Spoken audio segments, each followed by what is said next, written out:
Hello friends, Scott the Night Train Piper here, coming to you from the mountains of Southern California.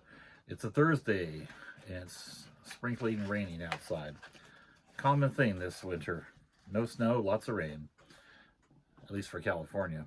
I know you guys up in the Northeast are getting major snow, right?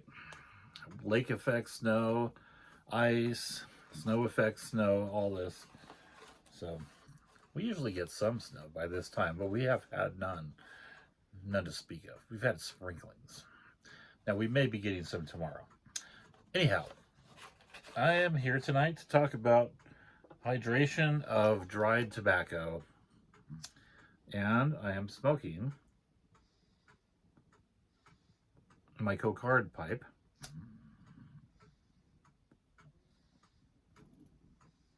Oop.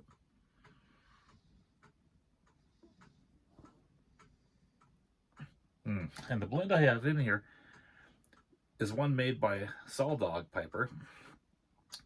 He calls it Close Enough. Saw Dog's Close Enough. And it's good. It's really good. All right, so without further ado, this is what I use. Hydro Stones, made by Raw. These are natural terracotta hydro stones. Each one comes in a little, well, the way I bought this, you can buy them different ways, but I bought this box. This was a 20 pack.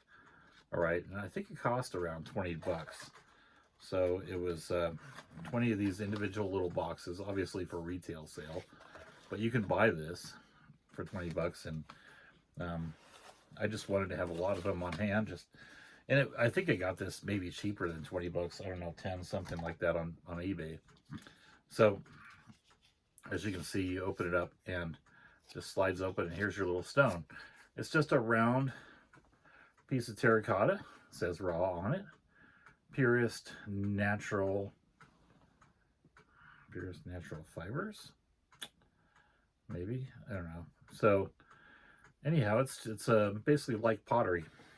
And so all you do with this, if you want to hydrate your tobacco, is you prepare it first by hydrating it. And here's one I've used and reused a few times. It's got a little dirt on it. But all I do is put it in a container like this one, and you can see there's a hydro stone in there that I just hydrated. So this one's ready to go, I think. It was in there for about 10 minutes or so. You want to put it in, just soak it in water for about 10 minutes. That's all it takes. And so here's what it looks like dry. Here's what it looks like wet. So you can see. And now, because it comes out of the water sometimes a little bit drippy, I just dab it like that just to get the drips out. Because you don't really want to get water directly onto your tobacco. And I've been using purified drinking water. It still does have minerals in it, the one I use, flavor enhancing minerals. So maybe you could use distilled if you want nothing at all in there but water. But probably avoid tap water. And so all I do with it, and I'm just going to take a tin of night drain out.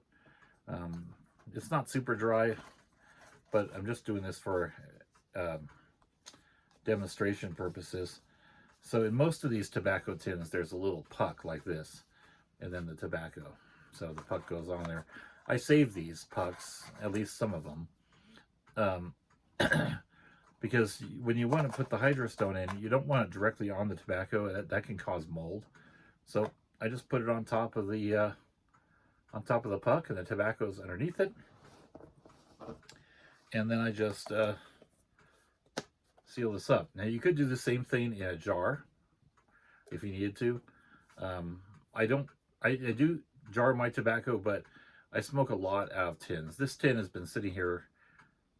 It's like this for 2 years. Okay, so I've smoked it now and then. And anyway, so I just put it in there.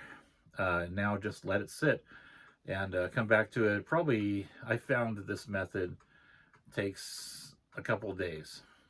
Doesn't really take much longer than that.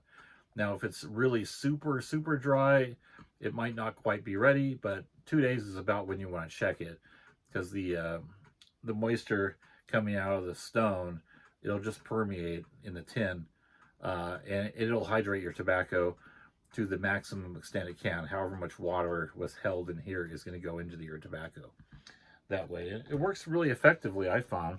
So I'm just going to put this down with the little hydrostone in there, and that's it. So these raw hydrostones, made of terracotta, they're very simple to use. I have tried other methods, like the Bovita pouches.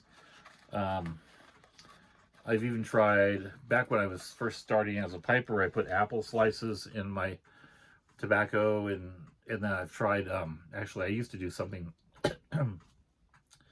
back when I started. I used to sprinkle water onto the tobacco and just do that. It actually worked pretty well, just a little sprinkle. So, but I've kind of settled on this method because it really works well. And I've had some just absolutely bone dry tobaccos that were sitting in tins, again, bad habit, but they got really dry, and I just used a hydrostone in there, and it worked really well. So there you go. That is my method. It's not a secret. It's just the method I use for me, and it has worked really well. So how do you hydrate your tobacco? And how do you find it successful, or you find it not successful? How long does it take? You know, those are all the factors that I took into account when I did this, over time, just figuring out what works best for me. And I like this one the best. It seems to, out of that hydrostone, I think part of it is the size of the stone. It's has a lot of surface area, and the water, there's nothing preventing the water from getting right out of the stone into your tobacco. So I think it's very effective. I learned about these from somebody else in the YTPC, and I wish I could remember who it was that had a video about these, but that's where I learned it originally. So, well, whatever you decide to do, I'm sure will work for you. Just try different things. This is just the method that works for me. That's it. So I'll talk to you all later. I thank you for watching this video, and I wish you all happy smokes.